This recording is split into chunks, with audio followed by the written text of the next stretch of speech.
তারা, তারা, আরে এই তারা, কোথায় গেলি রে? আয় না একবার এখানে। কোথায় যে যায় না মেয়েটা, মা বাবাও বেরিয়ে গেল এর মধ্যে। ধুর, ভালো লাগে না। হ্যাঁ দিদি ভাই, বলো কি হয়েছে? বাবা মা তো নেই গো, বেরিয়েছে। আস্তে আস্তে সেই সন্ধে হবে। তোমার কিছু লাগবে দিদি ভাই? এতক্ষণ কোথায় ছিলিস তুই? কখন থেকে ডাকছি তোকে। ঘরেই ছিলাম গো, পড়ছিলাম। ভালো করেছিস। শোন, আমার আজকে না মিটিং থাকবে, উঠতে পারবো না। মিনতি দিয়েও নেই। ভাতটা বসিয়ে দিতে পারবি তো? তরকারি টরকারি কিছু লাগবে না, ভাতের মধ্যে দুটো ডিম সিদ্ধ বসিয়ে দিলেই হবে। কিরে, পারবি তো? হ্যাঁ হ্যাঁ, ঠিক পারবো দিদি ভাই, আমি সব জানি এগুলো। তুমি কোনো চিন্তা করো না। দেখিস আবার কোনো অঘটন না ঘটাস, সাবধানে করবি। আমার মিটিংটা শেষ হলে দুজনে একসঙ্গে খেয়ে নেব। এখন 12 সাড়ে 12টা নাগাদ ভাতটা বসিয়ে দিস। আচ্ছা দিদি ভাই। যা এখন ঘরে পড়াশোনা কর গিয়ে, আমাকে কাজ করতে হবে। এই রে, হাত ফসকে হাঁড়িটা পড়ে গেল। দিদি ভাই, কিচ্ছু হয়নি গো, এখানে সব ঠিক আছে, কিচ্ছু হয়নি। তোর মিটিং থেকে উঠতে হবে না। ইস, পুরো মেঝেতে জল হয়ে গেছে, এক্ষুনি মুছে দি, তারপর ভাতটা বসাবো। এই যা, আবার চালের বাটিটাও পড়ে গেল। কখন যে হাতে ধাক্কা লাগে কে জানে। এখন চাল সব পরিষ্কার করতে হবে। কখন যে ভাত বসাবো কে জানে। খাওয়ার সময়ও হয়ে এলো, আগে জলে দুটো ডিম সেদ্ধ বসিয়ে দিই।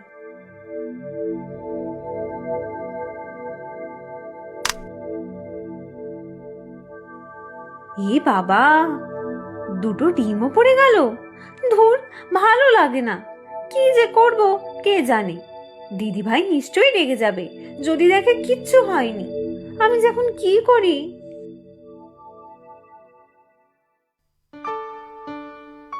একটা কাজ দিয়েছিলাম ওকে, শুধু সেটাও করতে পারেনি। বরং সারাক্ষণ অফিসের কাজের পর দুপুরের খাবারটাও আমাকে বানাতে তো হলোই, তার ওপর রান্নাঘরটাও আমাকে পরিষ্কার করতে হলো। মা, আমি ইচ্ছে করে করিনি, আমার হাত থেকেই সব জিনিস বারবার পড়ে যাচ্ছিল। কি করব? কি আর করবি, জীবনে কোনোদিনও কারোর উপকার তো করতে পারলি না, বরং অপকার করে এসেছিস। সত্যি রে তারা, কত বড় হয়ে গেছিস, এখনো এসব কাজ করতে পারিস না? আর কবে শিখবি? তোর জ্বালায় কি দিদি একটু শান্তিতে অফিসের কাজও করতে পারবে না? হাতে পায়ে লক্ষ্মী একেবারে মেয়েটা। থাক না, হয়েছে তো অনেক। তোমাকে তো বলেছিলাম 2 বোনের জন্য রান্নাটা করে যেতে, তাহলে তো কোনো সমস্যাই থাকতো না। হ্যাঁ, আমি ওই করি, সারাদিন রান্না বান্নাই করতে থাকি। তারাটা কি কোনোদিনও কিছু ঠিকভাবে করতে পারবে না? দুটো সিদ্ধ ভাত করতে গিয়ে সব ফেলে ছড়িয়ে একসা করেছে।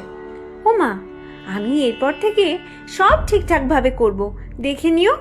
তার কোনোদিনও সম্ভব না।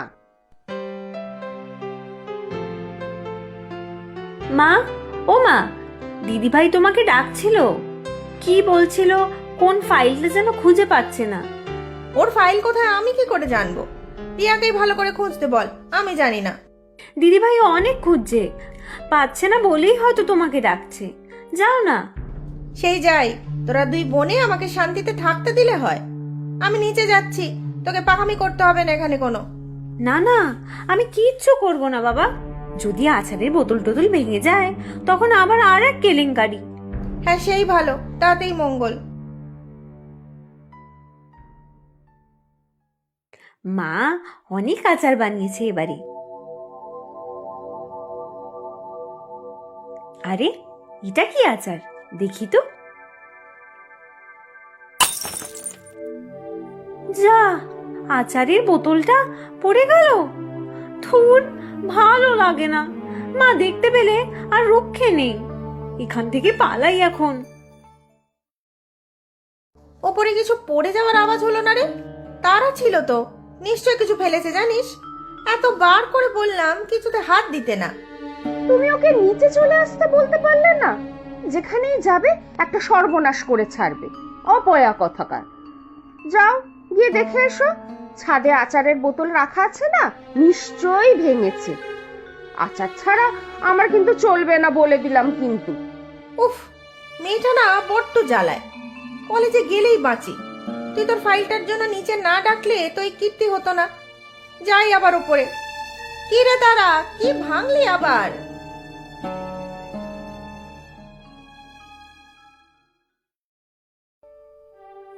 দিদি ভাই শোনো না। তুই এখানে? মা তো এইমাত্র ছাদে গেল তোকে খুঁজতে। তুই ছাদে ছিলিস না? হ্যাঁ ছিলাম তো, কিন্তু নিচে চলে এসেছি। আসলে কি হয়েছে বলো তো দিদি ভাই? নিশ্চয়ই কোনো কুকর্ম করেছিস, তাই এইরকম লুকিয়ে লুকিয়ে আমার কাছে এসেছিস। আমি কিন্তু মিথ্যে বলতে পারবো না। বিচ্ছু কোথাকার। গেল গেল আমার কষ্ট করে বানানো আমের আচার সব নষ্ট হয়ে গেল। তারা আজ তোরই একদিন কি আমারই একদিন। তারাটা দিন দিন অসহ্যকর হয়ে যাচ্ছে, কিন্তু কোনো কাজই দেওয়া যায় না। অনিষ্ট করে ছাড়ে একেবারে। কি যে হবে ওর, স্বয়ং ভগবান জানেন। সেই কথা কি আমি ভাবি না গো আর? সেদিন তো আমার অফিসের পেমেন্টের চেকে জল পড়তে পড়তে বেঁচে যায়। কি সর্বনাশ হতো, কত বকা দিলাম। একদিকে আমার বড় মেয়ে রিয়া, অন্যদিকে তারা। সম্পূর্ণ বিপরীত। পাড়ার সবাই